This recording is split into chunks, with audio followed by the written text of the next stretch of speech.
Hello friends, welcome to Tamil career. இந்த வீடியோவில் ஒரு டைரக்ட் கம்பெனிலேருந்து ஜாப் ஓப்பனிங்ஸ் பார்க்க போகிறோம். 25,000 வரைக்கும் சாலரி ஆஃபர் பண்ணுறாங்க. மல்டிபிள் ஜாப் ஓப்பனிங்காக வேலைக்கு எடுக்கிற மாதிரி சொல்லியிருக்காங்க. என்னென்ன ஜாப் ரோலுக்காக வேலைக்கு எடுக்கிறாங்க டீட்டெயில்ஸ் தெரிஞ்சுக்க வீடியோ ஸ்கிப் பண்ணாமல் அப் டு எண்ட் வரைக்கும் பாருங்கள்.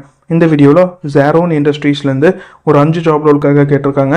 Marketing executive, inside sales executive, admin executive, ERP executive, laser designer.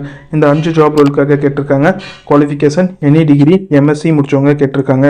Fresher and experience 2 பேருமே அப்ளை பண்ணலாம்.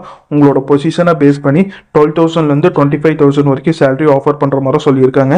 லொக்கேஷன் அவினாசி, திருப்பூர் லொக்கேஷனில் நீங்கள் ஒர்க் பண்ணுற மாதிரி வரும்னு சொல்லியிருக்காங்க. இமீடியட் ஜாயினர்ஸ் கேட்டிருக்காங்க. இது பார்த்தீங்கன்னா ஜேரோன் இண்டஸ்ட்ரியிலேருந்து அவங்க கேட்டிருக்க ஜாப் ரிக்யர்மெண்ட். டிஸ்கிரிப்ஷனில் பார்த்தீங்கன்னா கான்டாக்ட் நம்பர் கொடுத்துருக்க. அது எப்படி நீங்கள் எடுக்கலான்னு பார்த்தீங்கன்னா அந்த வீடியோ கீழே மோர்னு இருக்கும், அதை கிளிக் பண்ணிங்கன்னா அந்த கம்பெனியோட நேம் போட்டு லிங்க் கொடுத்துருப்பேன். அதை கிளிக் பண்ணி உள்ளே போயிருங்க. உள்ளே போனதுக்கப்புறம் நீங்கள் கீழே ஸ்க்ரால் டவுன் பண்ணி வந்தீங்கன்னா அந்த நோட்டிஃபிகேஷன் கொடுத்துருப்பேன். அதில் பார்த்தீங்கன்னா உங்களுக்கு கான்டாக்ட் நம்பர் இருக்கும். அந்த கான்டாக்ட் நம்பரை எடுத்து நீங்கள் டைரெக்டாக ஹெச்ஆருக்கு கான்டாக்ட் பண்ணி உங்கள் டவுட்ஸை கிளாரிஃபை பண்ணிக்கலாம். இந்த ஜாபுக்கு நீங்கள் எப்படி அப்ளை பண்ணலாம்னா, இன்ட்ரெஸ்டட் கேண்டிடேட் டைரெக்டாக ஹெச்ஆருக்கு கான்டாக்ட் பண்ணி உங்கள் டவுட்ஸை கிளாரிஃபை பண்ணிக்கலாம். ஹெச்ஆரோட கான்டாக்ட் நம்பர் டிஸ்கிரிப்ஷனோட லிங்க்கில் கொடுத்துருக்கேன், நீங்கள் செக் பண்ணி பார்த்துக்கோங்க. அவங்க கேட்டிருக்க ரிக்வயர்மெண்ட் உங்கள் ப்ரொஃபைலோட மேட்ச் ஆனால் மட்டும் இந்த ஜாபுக்கு ட்ரை பண்ணி பாருங்கள். All the best for your career. முயற்சி பண்ணி பாருங்கள், கண்டிப்பாக வெற்றி கிடைக்கும். Thank you friends.